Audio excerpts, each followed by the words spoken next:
Welcome back to On the Branch. Hey, you got past the blue slime guy. Yeah, that attacks you as soon as you open the door. Mm-hmm. I should be going a lot slower, but... You know, it's the way that games work, in that when you get frustrated, you start being worse. You didn't give me enough time. I was drinking my soda. Well... That's okay, you died. And now we have to start... Oh, no, you get one more chance. Oh, God. Don't die. Shut up. Please, just don't do things. Don't hit me with stupid crap. Just stop with the bullshit. Why is he tumbling like that? I don't understand. It's game, reasons. Alright, yeah, collect all those rings. Get the rings. Those onion rings. Rings? Is that why they heal you? They're onion rings? No. They're tasty? That would be a good reason. Onions are good for you, right? Yeah. They're one of the few foods that... oh, you got a health up. Yeah. They're one of the few onions are one of the few foods... Hold on. That, cost you more, work to eat than actually the calories that you get. Oh, so like celery. Yes. Ah. Oh, hey, we beat the episode. Yeah. I mean, the level. We beat the episode too, though. Level. Good job. Yeah. Episode. You need to get a louder slap sound in the mic. That didn't even pick up. We sound so lame with our high fives now.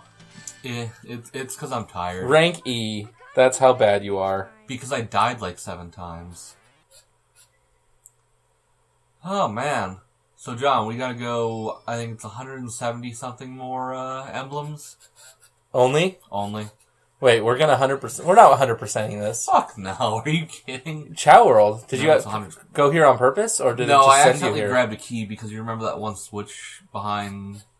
There was a switch.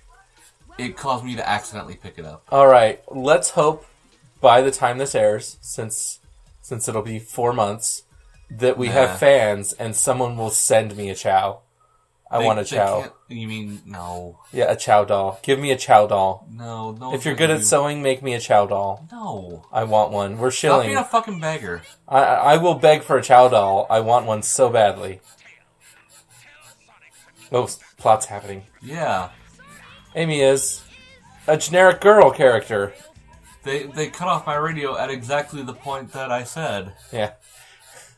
No, the rest of the sentence is, Amy is an uninspired character whose entire personality is, I'm the girl. Did we talk about that, though? That might have been intentional? And you were supposed to project your feelings onto it? I like how the cutscene gave you Sonic, but now you get to play Knuckles. Yeah. Oh, yeah, you're playing this level, too. I think I just hate this whole game except for the Sonic levels. And the music.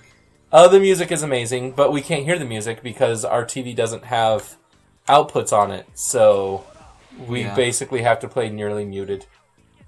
It's a real shame. We can deal with it. Yeah, but you guys get to hear the music. And strange sound effects. Describe it to me. Leave in the comments, is this soundtrack good? Like, this level's soundtrack good? It's a Knuckles stage, which means that it is mostly generic rap. Oh, that's right. Ooh, I heard one of those before. Knuckles, why? Yeah. He's so doofy looking with his raver gauntlets and... Didn't you show me a picture with him, like, completed, and he is the epitome of, like, Hold on, there's an extra life I have to get. Like, early 2000s terrible rave scene goer? Yeah, because there's still, like,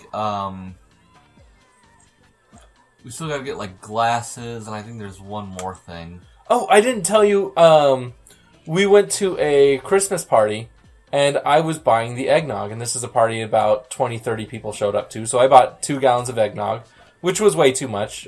We only need to buy... Way too much. Last year, like, 50 or 60 people showed up. It was, like, in the realm of 70, 80 people. Yeah, and 2 gallons was not enough, and... With this party, when 30 people RSVP, sometimes 50 people show up.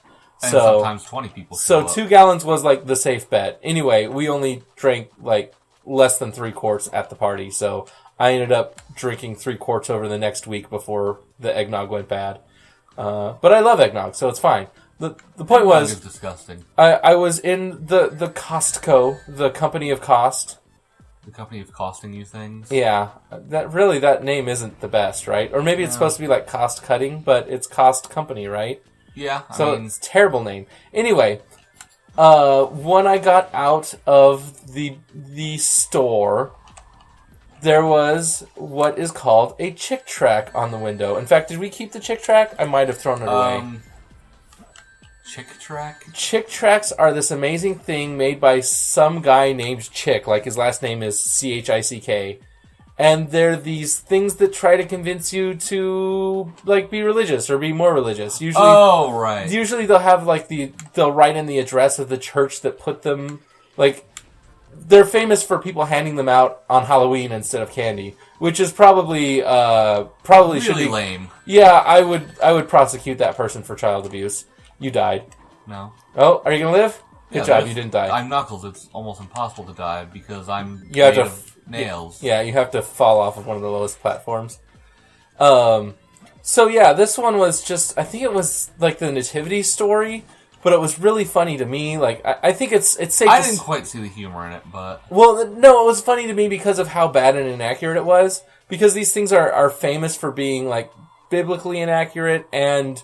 like having the most absurd like logic and reasoning, and it was just a retelling of the nativity, but it added in like it would source where it got that from, like which of the gospels, wrong. And then it was sourcing them right, and it was picking and choosing because the Bible, that's what they do. Yeah, well the gospels in the Bible have contradictions between each other, so to get a coherent story, you have to throw out parts and mix and match. Because it's written by different people. Yeah. But then there were things that were whole cloth made up, like the story about the outdoor manger, like a stall. That's completely made up. The Hebrew word that they got manger from, manger is probably the best word to use, but it's because there's no English word for what in the story he was born in, which was basically the kitchen.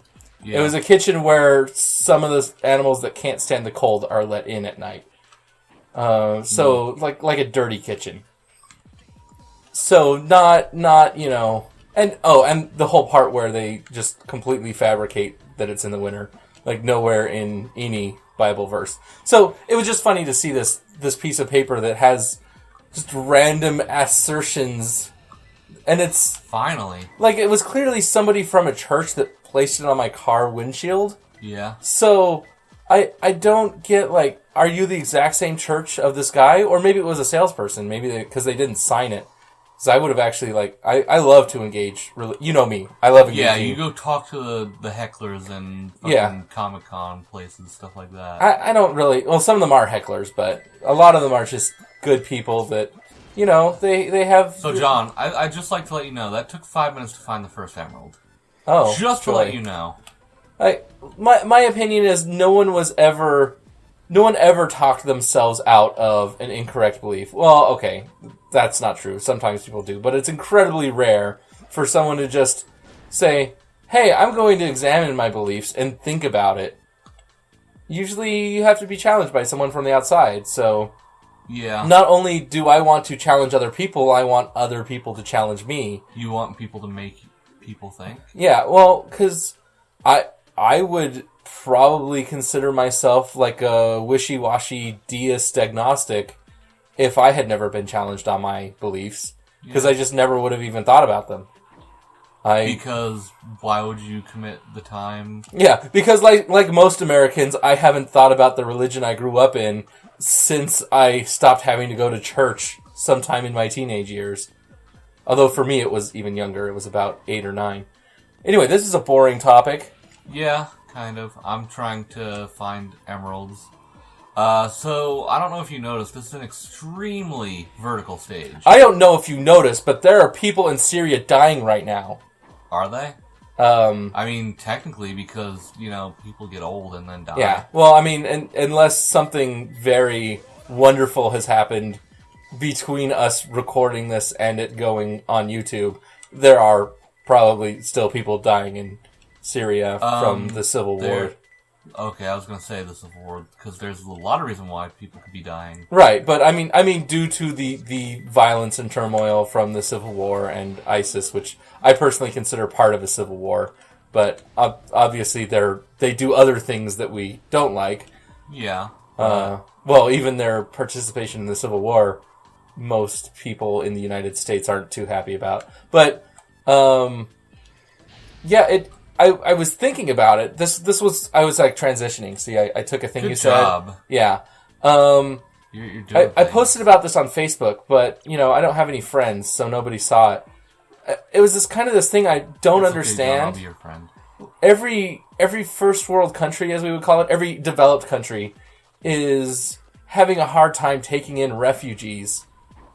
And I just said to myself, wait a minute, why aren't Eastern Asian countries like China and Japan not begging for those refugees to move to them? Because these are people who have the worst looming dependency ratio crises.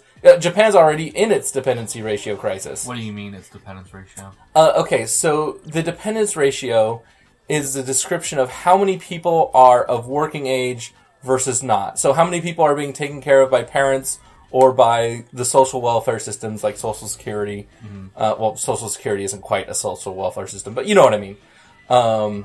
People that are working and contributing versus people who are retired or in school. Or otherwise. Who are not, directly producing towards the GDP of the country. Right.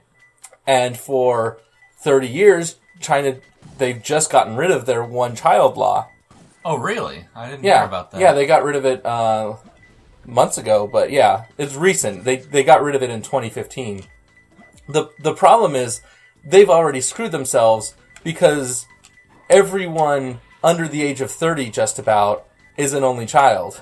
Yeah. So now they're all going to be working and trying to support their parents who outnumber them as they retire. Yeah, so I'm sure it'll balance out in a couple hundred years. Yeah, they have just wrecked their economy. There was a great Radio Lab about this recent. Was it Radio Lab? No, it was Cracked. It was the Cracked podcast. Went into some pretty good detail about it.